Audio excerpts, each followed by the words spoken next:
السلام علیکم ورحمۃ اللہ وبرکاتہ۔ انجینئر محمد علی صاحب جو ہے وہ بولتے ہیں میری نبی سا ہے ہی نہیں تیرے بابے تو شاہی نہیں، میرے نبی سا کوئی ہے ہی نہیں تیرے بابے تو شاہی نہیں۔ تو آج میں ایک نعرہ دینا چاہتا ہوں کہ قرآن جیسی کتاب ہے ہی نہیں، بخاری مسلم تو شاہی نہیں۔ اب آئے گا مزہ، کیونکہ میں بہت ٹائم سے جو ہوں مطلب اہل حدیثوں کے ساتھ جو ہے وقت گزارا ہوں، اور میرا ایک طرح سے سمجھ لو اسلامک بیک گراؤنڈ جو ہے نا، مطلب ایسے تو نارمل میرے پیرنٹس تھے، مطلب نارمل مسلم فیملی میں جیسے سب نماز پڑھتے تھے ویسی ہی جو ہے میں بھی پڑھتا تھا، تو نارمل فیملی میں جو ہے میرا جنم ہوا ہے۔ لیکن کیونکہ پہلا ہی جو انکاؤنٹر میرا ہوا جس سے میں بہت انسپائر ہوا تو وہ ڈاکٹر ذاکر نائک تھے، اس کے بعد یہ اپنے محمد علی مرزا صاحب ہے۔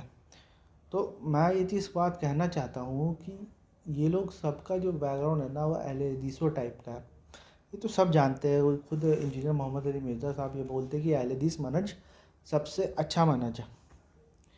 لیکن پھر آتے ہیں غامدی صاحب۔ اب آدمی کو کبھی نہ کبھی تو یہ چیز احساس ہوتا ہے یار قرآن میں تو ایسا کچھ نہیں لکھا ہوا ہے جیسا حدیث میں لکھا ہوا ہے، حدیث میں تو بہت ساری ایسی چیز لکھی ہوئی ہے which does not make sense at all، لیکن قرآن میں وہ سب چیز نہیں ہے۔ لیکن پھر وہ جو کیونکہ پتہ ہی اتنا رہتا ہے نا، بیک گراؤنڈ ہی پورا اہل حدیث والا ہے، تو اس کے بیانڈ آدمی سوچ نہیں سکتا ہے۔ تو سوچے گا کب جب آدمی کو کوئی دوسرا پرسپیکٹیو مل جائے گا۔ سب سے بڑا پرسپیکٹیو تو یہ تھا کہ یار نماز کیسے، اگر یہ بول رہے کہ نہیں ہم لوگ کو حدیث نہیں ماننا ہے، ویسے تو ہم لوگ کا یہ اپینین نہیں ہے کہ حدیث نہیں ماننا ہے، ہم لوگ کے لیے تو خبر واحد حجت ہے اگر قرآن سے نہ ٹکرا رہی ہو، ٹھیک ہے، قرآن ہوا، عقل عامہ ہوا، سنت متواترہ ہوا، اگر اس سے نہیں ٹکرا رہی ہے تو خبر واحد یا حدیث، صحیح حدیث جو ہے وہ حجت ہے۔ لیکن پرابلم یہ آ جاتی ہے کہ صحیح حدیث کے آدمی تو ہے، ضعیف حدیث کو چلو ایسی ڈسریگارڈ کر دیتا ہے، ٹھیک ہے، لیکن صحیح حدیث کے نام پہ جتنا بڑا فتنہ ہے نا اتنا بڑا فتنہ مجھے نہیں لگتا ضعیف حدیث کے نام پر ہوگا، کیونکہ ضعیف حدیث تو یار آدمی بول دیتے ہیں تو ضعیف ہے، کیونکہ صحیح حدیث کے نام پہ ہی جو ہے بہت ساری چیزیں جو ہے نا دین میں داخل کر دی جاتی ہے، کیونکہ اس چیز کو صحیح کہا کس نے، سب سے امپورٹنٹ بات یہ ہے کہ وہ چیز کو نا صحیح کس نے کہا۔ آپ بولے محدثین نے کہا، بولے ٹھیک ہے محدثین نے کہا، جمہور محدثین نے کہا، بولے ٹھیک ہے جمہور محدثین نے کہا، تو جمہور محدثین کے کہنے سے کیا وہ چیز صحیح ہو جاتی ہے؟ اگر ہم لوگ یہی پیمانہ رکھتے ہیں کہ جمہور کوئی بھی چیز جو جمہور کے اندر ہے وہ اگر صحیح ہے، تو قرآن تو یہ چیز بولتا ہے کہ اکثر لوگ جو ہے وہ گمراہ ہے، اور تو اگر تم اکثر لوگ کی پیروی کرو گے تو گمراہی میں چلے جاؤ گے۔ کیا میں محدثین کو گمراہ بول رہا ہوں؟ نہیں، میں محدثین کو گمراہ نہیں بول رہا، میں یہ بولتا ہوں ان سے غلطی بھی تو ہو سکتا ہے، خاص کر تب جب کوئی چیز جو ہے قرآن سے ہی ڈائریکٹ ٹکرا رہی ہو۔ میجورٹی آف پیپل تو اراؤنڈ دا ورلڈ یا اراؤنڈ دا مسلم ورلڈ تو نماز بھی نہیں پڑھتے 5 ٹائم، تو ان کی میجورٹی کبھی دلیل نہیں ہوتی ہے۔ دلیل کو انفیکٹ کسی کا سہارا، کسی کی پاپولیرٹی کی ضرورت نہیں ہوتی ہے، ٹھیک ہے، کتنے لوگ اس چیز کو فالو کر رہے ہیں نہیں کر رہے، دلیل اپنے آپ میں انڈیپینڈنٹ ہوتا ہے اور وہ سچ ہوتا ہے۔ اب کتنے لوگ جو ہے سمجھ کے قرآن پڑھ رہے ہیں؟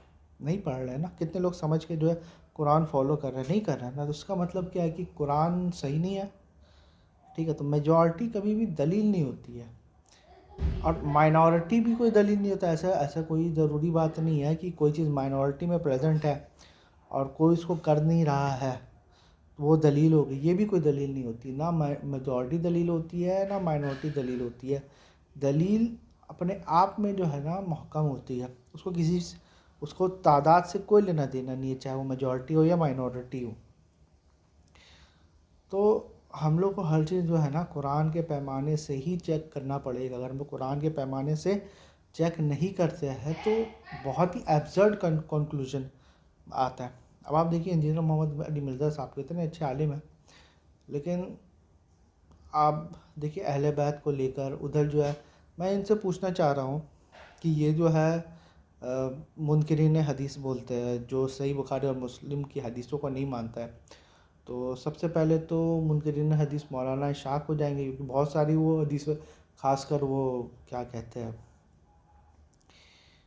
اور وہ معاویہ رضی تعالیٰ عنہ کی فضیلت میں حدیث پیش کرتے ہیں نا، بحری جہاز والا، قسطنطنیہ والی جو حدیث ہے، وہ جو ہے ہاں، کیسر کیس کیسر کے شہر کو جس نے پہلے فتح کیا وہ جو ہے جنت جائے گا.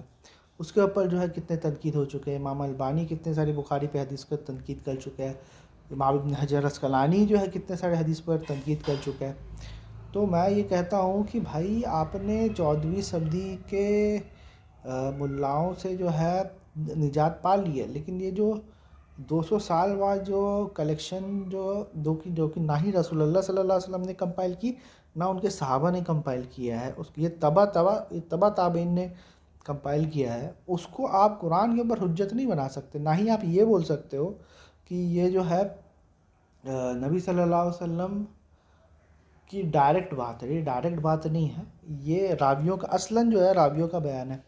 یہی وجہ ہے کہ آپ جو ہے روایتوں کو صحیح حدیث، ضعیف حدیث جو ہے کلاسیفائی کرتے ہو. اگر یہ راویوں کا بیان نہیں ہوتا نا تو آپ حدیثوں کو کلاسیفائی نہیں کرتے، ایکسیپٹ اور ریجیکٹ نہیں کرتے. قرآن آپ ایکسیپٹ یا ریجیکٹ نہیں کرتے ایز اے مسلم، آپ ہمیشہ ایکسیپٹ ہی کرتے ہو. سنت آپ ایکسیپٹ یا ریجیکٹ نہیں کرتے ہو ایز اے مسلم، آپ ہمیشہ ایکسیپٹ ہی کرتے ہو. لیکن حدیث جو ہے ایز اے مسلم آپ کو ایکسیپٹ بھی کرنا ہے، آپ کو ریجیکٹ بھی کرنا ہے. اور یہ جو چاروں اسکول آف تھاٹ جو ہے ان میں ڈفرینسز اسی کو لے کر ہے. جو شیعہ سنی جو ڈفرینسز ہے یہ اسی کو لے کر ہے، روایتوں کو لے کر ہے.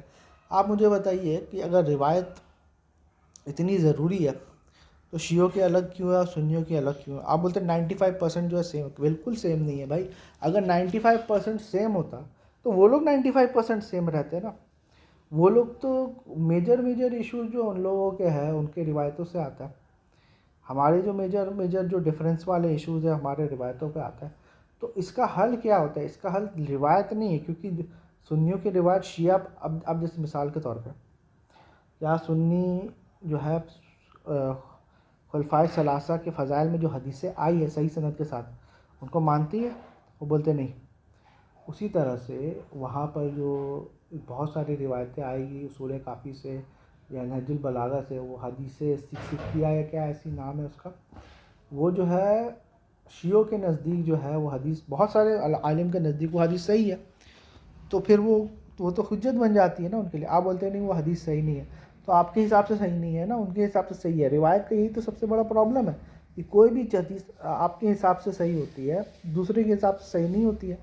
تو یہ روایت تو پوری کی پوری، رسول اللہ چھوڑو، قرآن چھوڑو، وہ تو محدثین کے محتاج ہے روایت. کہ محدثین اگر اس کو ایکسیپٹ کرے گا تب جا کے وہ اس کو قبول کیا جائے گا. محدثین نے اگر ریجیکٹ کر دیا، مطلب کیا سنت ہے یا کیا نہیں ہے یہ رسول اللہ صلی اللہ علیہ وسلم ہم لوگ کو نہیں بتائیں گے، یہ محدثین ہمیں بتائے گا. آپ یہ کہنا چاہ رہے ہو؟ دیکھا یہ چیز، یہ کیچ جو ہے نا آپ کر نہیں پا رہے ہو. آپ کو ایسا لگتا ہے امام بخاری، امام مسلم، بھائی وہ لوگ بھی بابا ہی ہے، ٹھیک ہے، وہ لوگ بھی جو ہے نا 200 سال بعد آئے رسول اللہ صلی اللہ علیہ وسلم کے بعد. اگر یہ اتنا ضروری علم ہوتا تو رسول اللہ صلی اللہ علیہ وسلم جس طرح قرآن کمپائل کر کے گئے ہیں اسی طرح سے حدیث بھی کمپائل کر کے جاتے کہ دیکھو یہ میری حدیث ہے، یہ قرآن ہے، یہ دونوں کو پکڑے رہنا، کبھی گمراہ نہیں ہو جاؤ. کر دیتے، نہیں کیا انہوں نے. ان کو پتہ ہے کہ اس کی ضرورت نہیں ہے. قرآن نہ خلفائے راشدین نے کیا، قرآن کے اوپر سب نے فوکس کیا، کسی نے جو نہ حدیثوں کے اوپر اتنا فوکس نہیں کیا. یہ بعد میں عمر بن عبدالعزیز کے بعد، اس کے بعد کرتے کرتے پھر جو ہے امام مالک کے ٹائم میں آیا اس پہلا کلیکشن جو کہ ہم تک پہنچا. جو ہم تک پہنچنے اس کے بارے میں بات کرتے ہیں. جو ہم تک نہیں پہنچا اس کی کیا بات کرنے، جب اللہ چاہتا ہی نہیں تھا ہم لوگ تک پہنچنے. جو ہم پہنچے ہیں وہ اتنا دیر کے بعد پہنچا ہے. جب رسول اللہ صلی اللہ علیہ وسلم کے اوپر دین ختم ہو گیا تھا تو اس کے بعد حدیثیں 200 سال بعد کیوں کمپائل کی گئی؟ یہ بہت امپورٹنٹ کوشچن ہے نا. اگر یہ ضروریاتی دین میں سے ہے، کیونکہ آپ دیکھیے نا جتنے بھی لوگ حدیث فالو کرتے ہیں یا حدیث کے اوپر فوکس کرتے ہیں ان کو آپ دیکھو پورا زندگی کو کبھی ترقی ہی نہیں کر پاتے. ایسا قوم تو ترقی نہیں کر پا رہے ہیں نا ہم لوگ. لیکن جس کا فوکس قرآن رہتا وہ آپ دیکھو، آپ کو زمین آسمان کا فرق لگے گا اس کے تھاٹ پروسیس میں اور اس کے بول میں، اس کے سوفسٹیکیشن میں آپ کو زمین آسمان کا فرق لگے گا. تو ہمارا فوکس جو ہے نا ہمیشہ قرآن ہونا چاہیے. حدیث کو جو ہے ہمیشہ سیکنڈ نمبر پہ رکھنا چاہیے. ہم لوگ جو ہے نا بولتے سیم چیز ہے, اصول میں سب ایگریڈ ہے, قرآن و سنت, اللہ اور رسول, اللہ اور رسول, لیکن جب اپلائی کرنے جاتے ہیں نا تو ہم لوگ رسول کو اللہ سے اوپر رکھ دیتے ہیں. یا پھر کہا جائے یہ تو پھر بھی اپلائی نہیں ہو رہا ادھر, یا پھر یہاں پر یہ کہا جائے کہ لوگوں کی بیان کر دیا روایتیں حدثنا اخبرنا والی, وہ ہم لوگ قرآن کے اوپر رکھ دیتے ہیں. یہ چیز تو ڈائریکٹلی رسول سے نہیں دی گئی ہے, حدیث تو ڈائریکٹلی رسول سے نہیں دی گئی ہے میرے بھائی. یہ بھی تو دیکھو, جس طرح قرآن ڈائریکٹلی رسول سے ہم لوگ کو ملی ہے, پھر نسل در نسل ہم لوگ تک ٹرانسمٹ ہوئی ہے. حدیث اس طرح ٹرانسمٹ ہی نہیں ہوئی ہے, حدیث تو سند کے ذریعے ٹرانسمٹ ہوئی ہے, خبر واحد ہم لوگ کہتے ہیں اس کو. اور یہ بعد میں جو ہے لوگوں نے حدیث متواتر والا کانسیپٹ نکالا, جو کہ پرائمری محدثین نے اس کو یہ ٹرم یوز نہیں کیا. خبر واحد جو ہے وہ کبھی بھی متواتر نہیں ہوتی ہے, اور اگر متواتر ہوتی ہے تو وہ خبر واحد نہیں ہوتی ہے. سمپل سی بات ہے. حدیث کبھی بھی متواتر نہیں ہوتی ہے, اور اگر وہ متواتر ہو جائے تو وہ حدیث نہیں ہوتی ہے. یہ سمپل سی بات ہے جو کہ لوگوں کو سمجھ میں نہیں آ رہی ہے. بہت ساری ایسی حدیث ہے جس کو جو کہ ڈائریکٹلی قرآن سے ٹکرا رہی ہے. آئے دن جو ہے عالم, بہت سارے عالم لوگ, غامدی صاحب اور بھی اہل سنت کے ائمہ جو ہے کتنے ساری حدیثوں کو ڈسکس کرتے ہیں. یہ قرآن کے اپنا مفتی شہزاد, کیا نام ہے, کامران شہزاد صاحب جو ہے وہ جو ہے ڈسکس کرتے کتنی ساری حدیثیں جو صحیح سند میں جو ہے وہ صحیح ہے لیکن متن میں ضعیف ہے. تو ایک عام آدمی کے پاس صرف جو ہے قرآن ہی بچ جاتا ہے جس سے وہ اختلاف نہیں کر سکتا, اور سنت سے تو ایسے بھی ایز سچ کوئی اختلاف کرتا نہیں ہے. قرآنسٹ بھی جو ہے نا وہ سنت اللہ کو تو کم سے کم مانتے ہیں. وہ بولتے ہیں کہ قرآن میں ذکر جو ہے نا سنت اللہ کا ہوا ہے, سنت النبی کا نہیں ہوا. تو تبھی یہ جو دین ہے یہ سنت اللہ ہے یا اللہ کی سنت سے جاری ہوا ہے, یہ بھی ہم لوگ کہہ سکتے ہیں. تو قرآن پہ فوکس کرنا چاہیے میرا بھائی. قرآن از دا اونلی, اب کیونکہ only book on the face of the earth which was left by prophet peace be upon him. رسول اللہ صلی اللہ علیہ وسلم نے بخاری مسلم نہیں چھوڑی ہے, قرآن چھوڑا ہے پیچھے. اور یہ جو بولتے ہیں نماز پڑھنے کا طریقہ, بھائی یہ خود رسول اللہ صلی اللہ علیہ وسلم نے پڑھ کے بتا کے رائج کر لیا. تو جو چیز رائج ہوتی ہے نا اس کا طریقہ حدیث میں نہیں ملتا. ٹھیک ہے, نماز کا طریقہ حدیث میں جس سے جاننے کی ضرورت نہیں ہے. نماز کا طریقہ آپ کو مسلمانوں کے عملی تواتر سے مل جائے گا. اور علی بھائی یہ بات بولتے ہیں نا کہ کس کا عملی تواتر لیں گے, ہم لوگ صحابہ کی اولاد کا لیں گے. ارے بھائی میرے, جب یہ ٹرانسمٹ ہوتی ہے نا تو سب کو انکلوڈ کر لیا جاتا ہے, صحابہ کو, غیر صحابہ کو, اس کے بعد تابعین کو, پھر تبع تابعین, اور سب ایز اے ہول یہ چیز ٹرانسمٹ ہو رہا ہے, کسی کو ہم لوگ چھوڑ ہی نہیں رہے. تو جو نماز نسل در نسل ٹرانسمٹ ہوئی ہے اس میں ایک ذرا سا فرق نہیں ہے. فرق ہمیشہ آیا ہے خبر واحد یا حدیثوں کے وجہ سے. اور وہ بھی جو فرق ہے نا وہ نماز کا اختیاری حصہ ہے, وہ کوئی ضروری حصہ نہیں ہے کہ اگر وہ نہیں کرو گے تو آپ کی نماز نہیں ہوگی. جو ضروری حصہ ہے نا وہ سب کا سیم ہے. آپ کسی کا بھی دیکھ لو, دیوبندی, بریلوی, اہل حدیث, جس کا بھی طریقہ نماز جو ضروریات دین میں سے ہے, قیام کرنا, رکوع کرنا, سجدہ کرنا, 5 ٹائم نماز پڑھنا. چلو 5 ٹائم نہیں کر کے 3 ٹائم بھی کوئی بندہ نماز پڑھ رہا ہے تو ہم لوگ یہ بولتے ہیں نا کہ وہ جمع بین صلاتین, یہ بھی تو ہم لوگ حج کے ٹائم کرتے ہیں.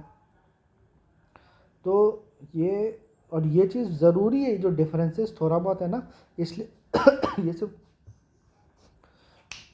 صرف نماز میں ضروری نہیں ہے, یہ ہر عبادت میں ضروری ہے, کیونکہ ریجیڈیٹی کم ہو جاتی ہے پھر عبادت کی.